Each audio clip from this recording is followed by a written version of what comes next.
नमस्कार बच्चों। स्वागत है हमारे इस YouTube चैनल पे, जिसमें आज आप सबको अंतर्राष्ट्रीय रेखाओं के बारे में पढ़ाया जाएगा। तो अंतर्राष्ट्रीय रेखा जो हर एक एग्ज़ाम में कभी ना कभी पूछी जाती है कि जैसे पाकिस्तान और अफ़गानिस्तान के बीच कौन सी रेखा खींची जा गई है। तो मतलब ऐसे ही बहुत सारे क्वेश्चन बनते हैं हर एक एग्ज़ाम में पूछा जाता है। तो चलिए हम लोग आज स्टार्ट करते हैं इस क्वेश्चन को।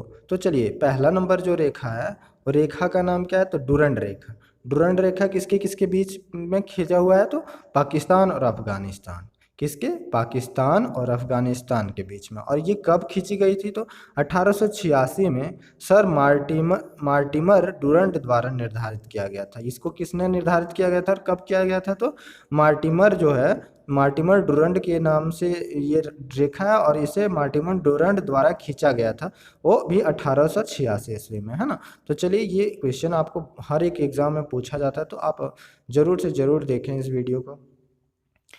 रेखा का नाम, दूसरा रेखा का क्या है नाम है? तो मैकमोहन रेखा। मैकमोहन रेखा एक भारत और चीन के बीच में खींचा गया है।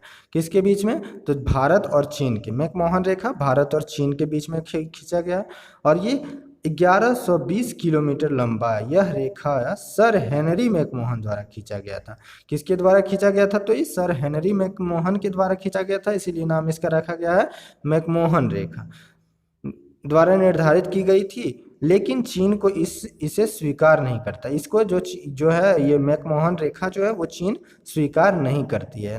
क्या नहीं करती? चीन इसको स्वीकार नहीं करती है। चलिए हम लोग देख लेते हैं तीसरी रेखा के बारे में। तीसरी रेखा का नाम है रेड क्लिफ रेखा। रेड क्लिफ रेखा ये भारत और पाकिस्तान के बीच में, भारत और पाकिस्तान के बीच में खींचा गया था। ये 1947 ईस्वी में भारत पाकिस्तान सीमा आयोग के अध्यक्ष सर साइरिल रेडक्लिफ द्वारा निर्धारित की गई थी। सर साइरिल रेडक्लिफ के द्वारा निर्धारित की गई थी, इसीलिए इसका नाम रेडक्लिफ रेखा रखा गया था। और ये भारत और पाकिस्तान के बीच में खींचा गया। कब खींचा गया था? तो 1947 के बाद, 1947 ईस्वी में, है ना। चलिए, चार नंबर में रेखा 17वीं समानांतर रेखा यानी 17th पैरेलल जो लाइन है उसको, ये उत्तरी वियतनाम और दक्षिणी वियतनाम के बीच में खींची गई है। किसके बीच में? तो दक्षिणी और उत्तरी वियतनाम, यानी उत्तरी वियतनाम और दक्षिणी वियतनाम के बीच में। ये वियतनाम के एकीकरण के पहले यह देश को दो भाग में बांटती थी, यानी वियतनाम अभी जो एक है उस टाइम दो थी। पांचवी नंबर रेखा 24वीं समानांतर रेखा यानी और पाकिस्तान के बीच में खींची गई है। ये भारत और किसके बीच में खींची गई है? पाकिस्तान के बीच में। पाकिस्तान के अनुसार कच्छ क्षेत्र यह रेखा सही निर्धारण करती है, लेकिन भारत इस रेखा को अस्वीकार करता है। ये भारत और पाकिस्तान के बीच में खींची गई है, लेकिन इसे भारत अस्वीकार करता है, इसको नहीं मानता। 24th पैरेलल लाइन जो है उसको भारत नहीं मानती है ना। तो चलिए, ये 24वीं समानांतर रेखा किसके और किसके बीच में खींची गई है? तो भारत और पाकिस्तान के बीच में खींची गई है ना। चलिए देखते हैं छठी रेखा कौन सी है। 38वीं समानांतर रेखा यानी 38th पैरेलल लाइन, जिसके किसके बीच में खींचा गया? तो उत्तरी कोरिया और दक्षिणी कोरिया के बीच में खींचा गया। 38वीं समानांतर रेखा किसके बीच में खींचा गया है? तो उत्तरी कोरिया और दक्षिणी कोरिया के बीच में। ये कोरिया को दो भागों में बांटती है ना। ये 38वीं समानांतर जो रेखा है वो कोरिया को दो भागों में बांटती है।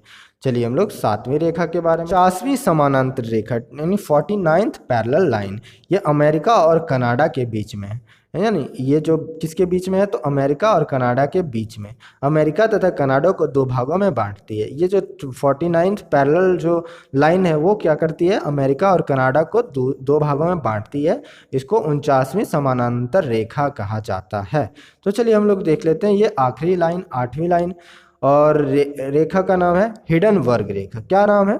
हिडनबर्ग रेखा यानी हिडनबर्ग लाइन। ये जर्मनी और पोलैंड को बांटती है। किसको किसको? जर्मनी और पोलैंड को दो भागों में बांटती है। ये प्रथम विश्व युद्ध में जर्मनी की सेना यहीं से वापस लौटी थी। कहाँ पे? प्रथम विश्व के दौरान जर्मनी की सेना जो है इसी रेखा से वापस लौट गई थी, इसीलिए इसको जर्मनी और पोलैंड की रेखा कहा जाता है। ये दो, जर्मनी और पोलैंड को दो भागों में बांटती है, इसीलिए इसको हिडनबर्ग रेखा कहा जाता है। क्या कहा जाता है? हिडनबर्ग। अगर ये आपको वीडियो पसंद आया हो तो आप हमारे चैनल को सब्सक्राइब करें और लाइक करें। चलिए इसके साथ ही और नेक्स्ट वीडियो में मिलते हैं। धन्यवाद।